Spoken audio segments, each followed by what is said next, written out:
Hello, good morning po mga kadugino. Nandito po ako. Magpa-vlog tayo sa hello na hello.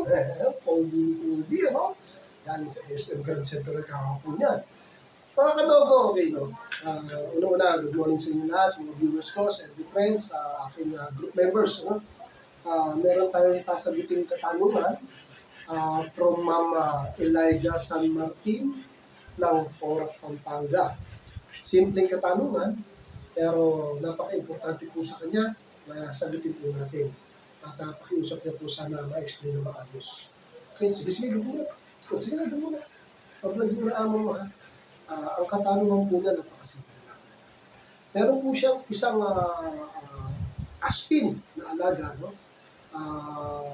Hindi po siya breeder, pero dog-lover po siya.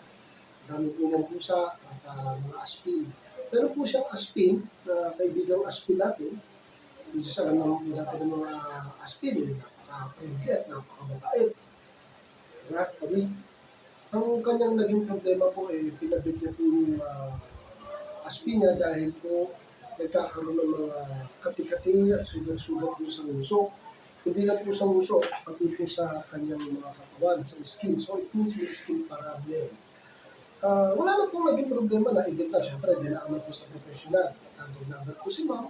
Talagang pinilit niya kung maipabit para ma-solusyonan at masagot ang kanyang katanungan. Bakit ulit-ulit daw yung skin problem, especially dun sa nguso. So, gumaling naman, natuloy yung ibang parts ng sugat o yung pangangati, hindi na siya ganun kalala, especially dun po sa nguso. Kaya lang hindi na po siya nakabalik sa bed dahil sabi naman naman din, ituloy na dahil gumagaling naman.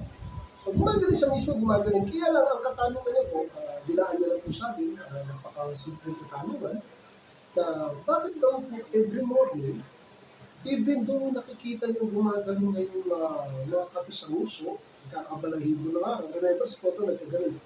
Nagkakabalahibo ng araw, pero pag gising niya rin ng umaga, may mga vlog. May some part na may mga vlog. May somewhere sa cheek, somewhere sa isang parts ng ano. Minsan daw yun, every week daw, hindi raw po pwede pagising na hindi dumudugo yung nguso ng aso. Okay? Yung ibang part, galing na, may tinutubuan na rin ng balahibo. No? So, naitanong niya lang po sa akin, kasi curious siya. Sa tingin ko po, napakasimple na explanation, Ma'am Elijah. Okay? Ramdam po kita, Ma'am Elijah, ay na naman sa developer, ayaw natin nakikitaan na nasasaktan ng mga alaga natin. Ang number one sa atin, di ba? Ayaw natin gano'n. So, nakikitaan na ng blood, so naging curious siya sa anong nagaling. Sa experience ko po, sa aking pong pananaw, meron na po akong nakikita possible cause. Why kung gano'n ang nangyayari? Hindi man every morning, twice or thrice a week, gano'n may gugulo yung nguso. Ma'am, simple mo observe po ninyo. Hindi ko po nakikita ang alaga natin. Sa tingin ko po, ma'am, kailangan pong in-help ang alaga natin aso. Yes, ganun po kasimple. In-help po. Kasi po, para tuloy-tuloy po paggaling ng skin problem. Nakasensya po kung nangingiiti po ako, no? Kasi nararamdaman ko si Ma'am Elijah eh. Siyempre mo problema. Yung pinagagaling niya, pinabit pa yun, tapos may dulo. So, naku-curious siya, kaya nga siya nagtanong na sa akin. No? So, hindi po ako nawitin, hindi pinatawa na ako nung ako'y natawa lang dahil napagdaanan ko yan. Nilkat lang ang katapat, ma'am. Alam niyo bakit? Kasi kunyari, pagaling na yan. Ang tendency po ng pagaling na sugat o skin problems, mangangatin yan. So, pag nangatin, ano pong gagawin ng alaga? Diba? Kamot. May matutulis po yan. Kung hindi po nyo na-nilkat ng maayos, nasabi ko po maayos kasi ibang nilkat lang. Hindi, dapat po hinahasa.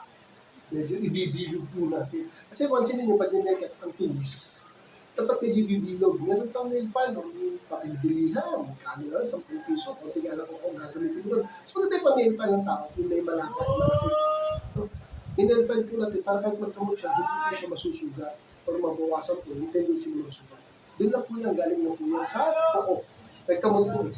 Kasi nangangatila, pagaling na. Dahil tumutubo na yung balahibo, nagkamot yan. Susugat. Hindi po halos na araw-araw na gano'n, di ba? Sabi niyo, biglaan na lang may dugo kasi nga, Pag kinamot niya, lalalaman naman. Tapos tatagal na naman gumaling. Tapos pag pagaling, mamamati ka, kamatingin yung pamangit na. Okay? Inelkat po natin at i-proper treat po natin yung mga. Okay? Simple-simple lang po yung promise po, yun po yung. At ituloy mo po yung binigay ng gamot. Especially, yan, alam niyo po ang at tayo mismo sabi, nagkaroon ng malaking improvement, tulutubol tayo ng dugo. So, yung po nakikita ko cause kung bakit nagkaroon ng dugo, nagkaroon ng scratches, nagkaroon ng through scratches, ganun ang aso, nagdudugo siya. Kaya, sana po sundin mo. Inilkat po at itanin po yung harap at ito. Okay? Regular po natin gawin yun. Lalo sa mga skin problem para hindi lumalala ang kasi. So, kung wala silang kuko na magkukos ng sugat pag kinamot nila, mas magaling gumaling ang kanilang mga skin problem. Okay? Mamila dyan sana nasa hindi po na maayos ang panin ninyo. Garantisado naman po yan dahil po sa akin. Promise po yan. Kaya lagi po natin regular na inimika at ititrim ang kanilang mga kuko. Okay? Balitaan nyo ako mamila dyan. At i-comment nyo sa akin kung ano nangyari. Sana po, nakatulong ako kahit na paano. And for sure po, yun po talaga ang cost na. At ituloy po ang gamot, ha? Ituloy po. Galing po yun sa professional. Ituloy po natin. Inelkat, itrim naman yun. Okay? Dito na po mga iladya. Sundin nyo na lang po ako. Tutok na yun para kaya rin po naman na magbe-benefit at ang inyong alaga para hindi na magsulat. Okay? Thank you po sa inyong panonood at salamat sa pagtatanong. So, again, Mr. Blowis ng TV. Thank you for watching and have a nice day sa atin. Thank you for watching.